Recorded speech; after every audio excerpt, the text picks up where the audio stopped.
故事分享即将开始，现在请共同推选第一位分享者。我的信封在最上面，我先来讲好不好？好。哇，好可爱啊！对，两个小姑娘。那个时候我大女儿是8岁，小女儿4岁，我37岁。我一边照顾孩子，一边打工，然后还要一边应付离婚的官司，一份工作接着一份工作的做。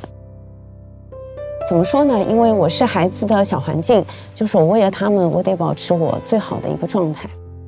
那些年，甚至到现在，就是我最常和2个女儿说的话就是“妈妈在”。真不容易哦，真的。看哥看到了他的辛苦和他故作坚强，看不出哈，这么柔弱的女孩有这样的一面。带2个女儿，她很小，关键是。当时离婚的时候，因为有2个小孩嘛，按惯例就是1人1个，妹妹是判给我的。2个姐妹是分开的，一般很少这么判吧？但是，一般有2个小孩，总是1人带1个。哦，是吗？对父亲来说，就没有一个孩子跟他，他可能也会难过。去年就是他跟我一起吃火锅的时候，他问我，他说：“妈妈，他说你当时为什么没有，就是把我也带走？”然后我说是这样的，我是很希望我一个人带你们俩，但是我说法庭就是判不了，你妹妹太小了。我说我当时想吧，你大了，你有腿，你自己可以跑过来。然后他说：“妈妈，我现在不就已经跑过来了？”哇，当时那个话说了，真的。没有猜进去吗？我觉得那个女儿好难哦。马晴身上看到一个撒娇的小女孩，她居然经历了那么多。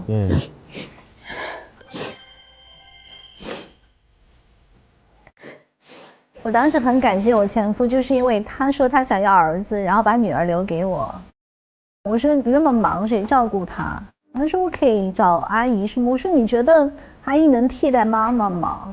我说都交给我来带，至少就是说家还在，然后妹妹也在，妈妈也在，对孩子比较好，所以我很感谢他，他成全了我照顾孩子的心意。当然我也承担了很多的责任，但我当时就觉得哇，我很难接受说2个孩子分开，然后所以母亲少一个孩子太痛苦了。小朋友对于离婚是有一种恐惧的。我也记得我10岁的时候在车里等着，我还有我妹妹在后面，然后我妈妈就突然问我，如果爸爸和我分开了，你想跟谁？我直接跟她说我想跟我爸。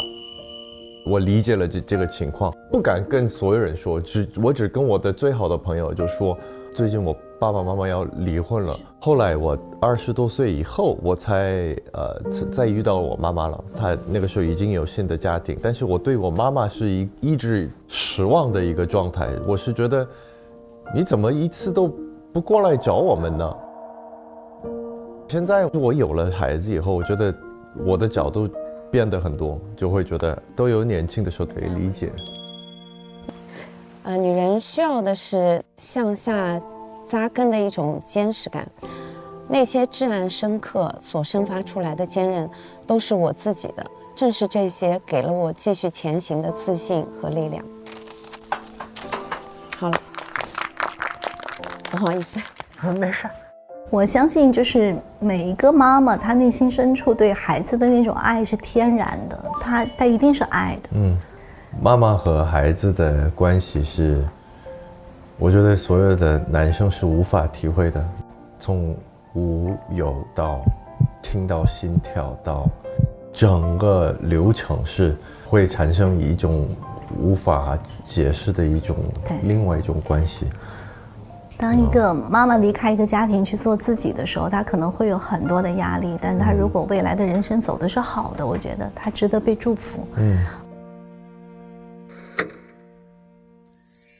哇，这张照片，这张照片是在香港陪我2个儿子去看演唱会。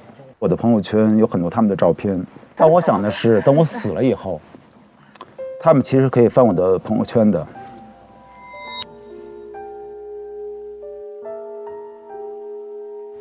他们小的时候啊，因为双胞胎，我从小呢就是带孩子，双胞胎，比如说喂奶、换纸尿裤，就跟妈妈一样。我陪孩子踢球、排球、打乒乓球都是我教的。是个好爸爸啊！我也发好多小孩的照片在朋友圈。我是全部放硬盘，我是不玩社交媒体嘛，因为我喜欢整理所有的一些资料和手机的照片。我丈母娘的手机的照片，1年1次，我都会全部备份到我的硬盘里，然后有时间的时候就是一个一个来看。像我的年龄，我可能很理解看哥，因为我们的孩子大了，他不想被拍照。看哥那个角度很打动我，他是希望孩子有一天回过头来看一看他的成长，并没有缺席过。我好像好难过啊，听。朋友聚会其实有的时候让我去，我死我也不去，因为都是在下雪时间高峰期。因为我觉得是这样，只有在车里能见到他们。哦，孩子是给妈妈了。哦。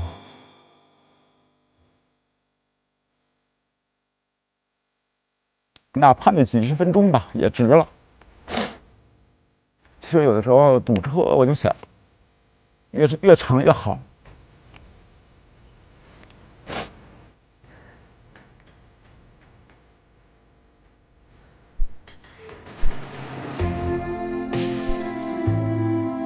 夫妻之间可能关系不好了，孩子呢是没有错的，他没有的选择，但是我们能用孩子的角度去关爱孩子，让孩子的童年，就是最后可以说的，我有一个好爸爸，我有一个好妈妈，我就值了。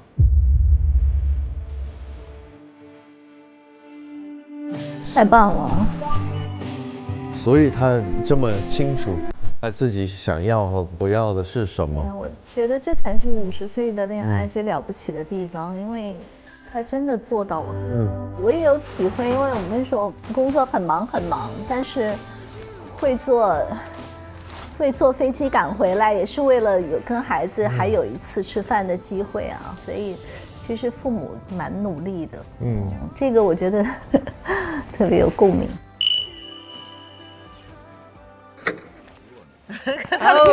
快看，那是我。哦，好可爱，小时候。这张照片是我在16岁跟我父母的合影。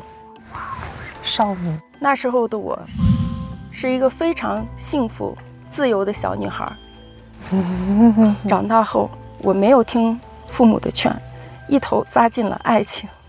可结婚没2年，新鲜感褪去，日子就露出了真面目。这种压抑的状态让我陷入焦虑。已经戒烟多年的父亲，又坐在沙发里抽起了烟。末了，只说：“回家吧，爸爸养你。”命运偏偏不随人愿，母亲和父亲相继查出了重病，先后离世。我还清楚地记得父亲走的那天，只知道身体在发抖，抖得我不知所措。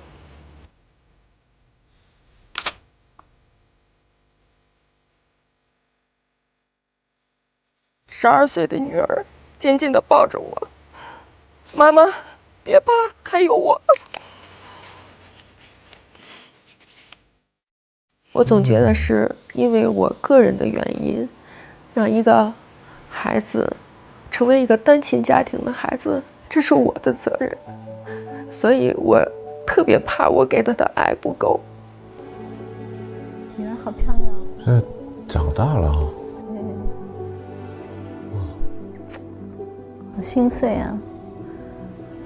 这么小就要安慰妈妈，带入她女儿的心情，我又觉得这个女儿太不容易了。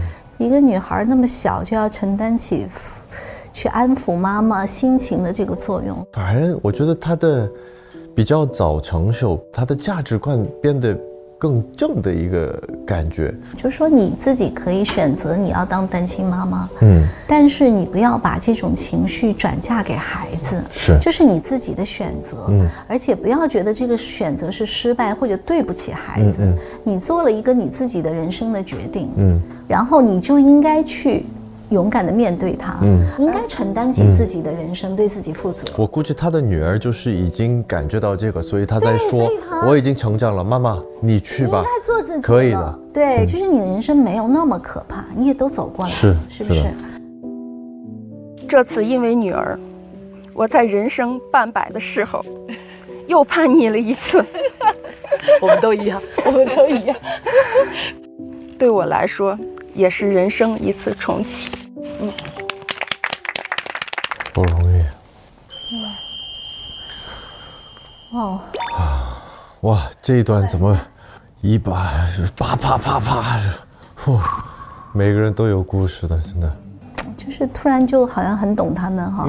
每一个人分开的原因都是各个不同的，我觉得大家都会有一个自己适当的理由，离婚也只不过是一个身份变化嘛。我命由我不由天。啊，哪吒。对对，老一辈的人，我们的父母这一辈，包括可能我这一辈，也会把离婚当做一种瑕疵。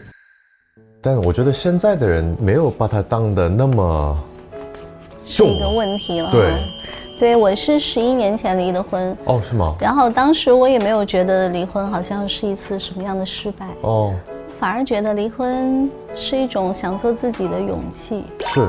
我儿子现在已经23岁了，他也要开谈恋爱了。我就问他，我说你会向往婚姻吗？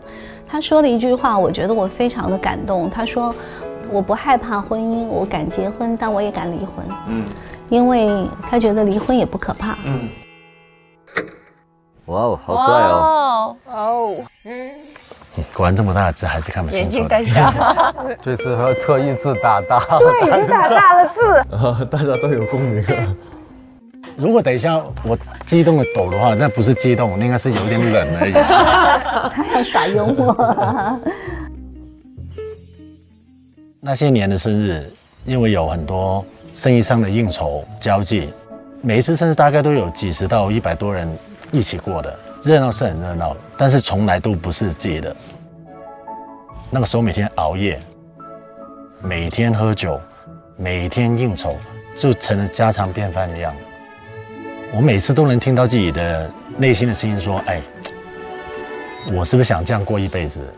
我觉得做自己是需要一点时间的。我回过头想，我都在20多岁的时候，我真的很清楚我想要做什么吗？我觉得非常不清楚的。他们都说人一生有3个自我，第一个自我是基因带来的自我，第二个自我是我们的家庭和社会文化希望的自己，只有到第3个阶段的时候，我们真正的自我才能够被找到自己。对，有可能它并不符合外界的标准。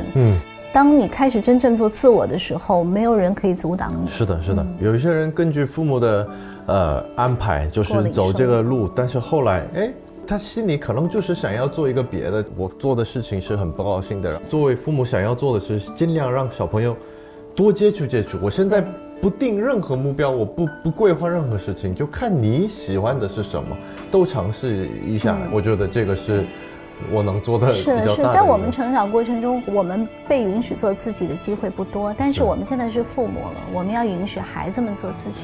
是，对，给他更多的主动权。如今的我感觉是比较充实和平静的，也不用戴着面具去迎合谁。